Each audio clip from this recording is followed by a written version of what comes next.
As one of the original headmasters from Generation 1, it's no shock that Chromedome received a modern toy in their headmaster-themed Titan's Return line. Newfound fame from IDW's comics probably helped. Chromedome's alt mode is one that's not as arbitrary as the Pretenders, nor is it based on an existing vehicle like most of the 1984 to 85 cast. It's just a car. Futuristic or Cybertronian? I'd say the former, since it's structured like your typical Earth design, but the wheels are tinted clear plastic. Yeah, that's the best I got. After the alt modes of Siege, I question where the line is drawn. I guess the colours help too. They're pretty much spot on Chromedome, tan, brown, red and silver with blue headlights. I prefer the layout here than on the character's original figure, since instead of solid sections of colour, the tan is broken up by some brown in the midsection. It just feels more cohesive. As per G1, Chromedome's partner is Stylor, whose limbs are coloured correctly, but the solid red head and brown body are inaccurate to most depictions of him.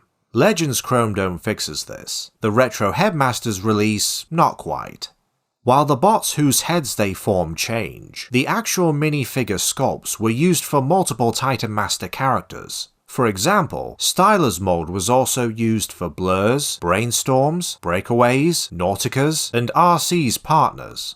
Chromedome has a functioning cockpit, though getting it open is a bit nerve-wracking, as the window/roof halves are pegged in pretty tight, and are made of clear plastic. He also comes with 2 guns. The larger weapon, you guessed it, seats Titan Masters. It can peg onto the roof, as well as each side of the car.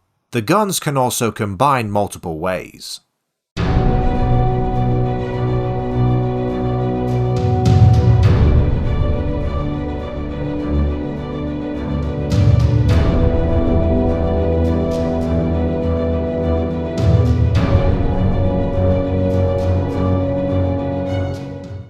Chromedome's transformation is not dissimilar to the Combiner Wars mold used for Streetwise here, mainly in how the arms deploy and the legs open up and unfold. Even the arms themselves are comparable sculpt-wise. Still, they don't actually share parts. He does, however, reuse Titan's Return Blur's thighs, knee pads, the smaller gun if you count accessories. We've come a long way since the days of simple head swaps.